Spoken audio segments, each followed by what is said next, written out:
नवी मुंबई महानगरपालिकेचे आयुक्त तुकाराम मुंढे यांच्या धडाकेबाज कामाची झलक आज नवी मुंबईकरांना पाहायला मिळाली। शहरातील लोकांच्या समस्या जाणून घेण्यासाठी आज तुकाराम मुंढेंनी वॉक विथ कमिशनर हा उपक्रम सुरू केलाय। सकाळी 6 वाजता सीबीडी खाडीजवळ आयुक्तांना भेटण्यासाठी नागरिकांनी मोठी गर्दी केली होती।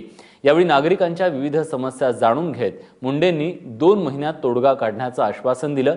यावेळी नागरिकांनी उद्यानांच्या अवस्थेपासून अनधिकृत बांधकामाविषयीच्या आपल्या तक्रारी आयुक्तांच्या समोर मांडल्या। या सिटीमधले जे काही इश्यूज आहेत, if I go in the city, वेगळ्या ठिकाणी गेलं तर तिथले प्रश्न समजतील आणि ते नुसतं इंडिव्हिज्युअली बघण्यापेक्षा जर तिथले लोकांनी सांगितले, नागरिकांनी सांगितलं, that will be much more. आणि म्हणून फक्त कंप्लेंट काय येण्यापेक्षा कंप्लेंट तर येतीलच, त्यांचे काही ग्रीव्हन्स ते मलाही कळतील, सो दॅट जो रिअल फर्स्ट हँड फीडबॅक जो म्हणू आपण तो आपल्या लोकांकडून भेटेल, नागरिकांकडून भेटेल। अपेक्षा एवढीच आहे की त्या वॉर्डमधल्या लोकांनी यावं। आज मी बघितलं की खूप दुरून येतात, साहजिकच आहे की त्यांना कदाचित वाटलं असेल फक्त इथंच होतोय म्हणून, पण आम्ही डिक्लेअर करू की त्या वॉर्डमधल्या किंवा त्या झोनमधल्या लोकांनी जर आलं तर it will much more concentrate refer आणि तिथल्या कंप्लेंट करता येईल, काही सगळीकडे जाईल।